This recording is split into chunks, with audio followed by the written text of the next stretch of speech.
রাত বাজে ৩:১৫। আসসালামু আলাইকুম। আমরা যাচ্ছি আমার বান্ধবীর বাসায় সেহরির দাওয়াত খেতে।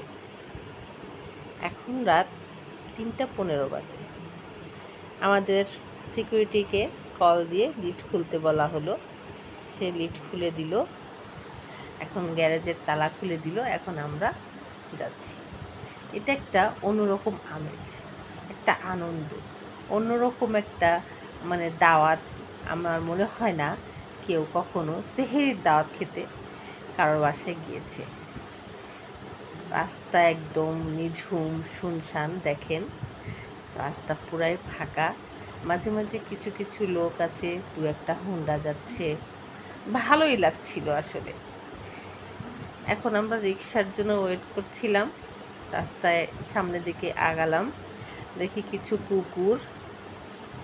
মজার ব্যাপার হলো, আমার হাতে ছিল আমার ফ্রেন্ডের বার্থডে কেক। এই কেকের বাক্স দেখে কতগুলো কুকুর আমার পিছে লেগেছিল।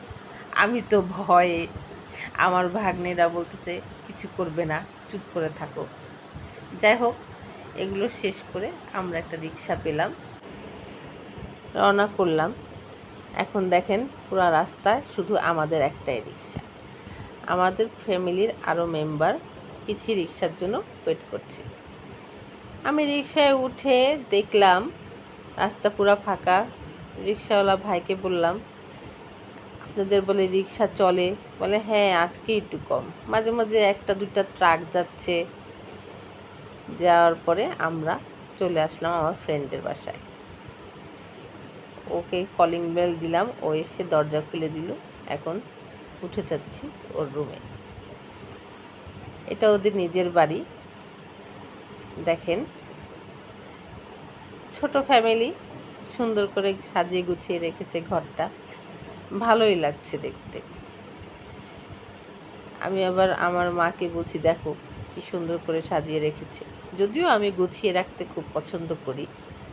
পরে আমি চলে গেলাম দেখতে, তুই কি রান্না করেছিস। আমার বান্ধবী বলল, দেখ কি রান্না করেছি। আমি আবার যে চুলার উপরের পাতিলগুলো উল্টিয়ে দেখছি কি রান্না করেছে। ও রান্না করেছে গরুর মাংস, ভাত, তারপরে লাউ দিয়ে রুই মাছ, তারপরে রান্না করেছে করলা ভাজি, আলু ভর্তা, ডিম আলু ভর্তা, শসা। ও সুন্দর করে বাটিতে বেড়ে খাবারগুলো পরিবেশন করলো। আমরা সেহরি খাওয়া শুরু করলাম। সবাই একসাথে সেহরি খেয়ে অনেকক্ষণ গল্প করলাম। ওর ঈদের শপিং দেখলাম। ও শ্বশুর বাড়ির জন্য সবার জন্য শপিং করেছে, সেগুলো দেখলাম। দেখে একটু হাসাহাসি হলো, কথা হলো, নামাজ পড়লাম। তারপরে আমরা আবার সবাই একসাথে ফিরে আসলাম বাসায়। আসার সময় সেরকম সকাল হয়নি, রাস্তা ফাঁকাই ছিল। আস্তে আস্তে রিক্সা নিয়ে আমরা আমাদের বাসায় দিকে রওনা করলাম। খুব ভালো লেগেছিল। জীবনের প্রথম কারোর বাসায় সেহরি খেতে গিয়েছি। এটা একটা অন্যরকম ফিলিংস। আপনারাও যাবেন, ভালো লাগবে। আল্লাহ হাফেজ।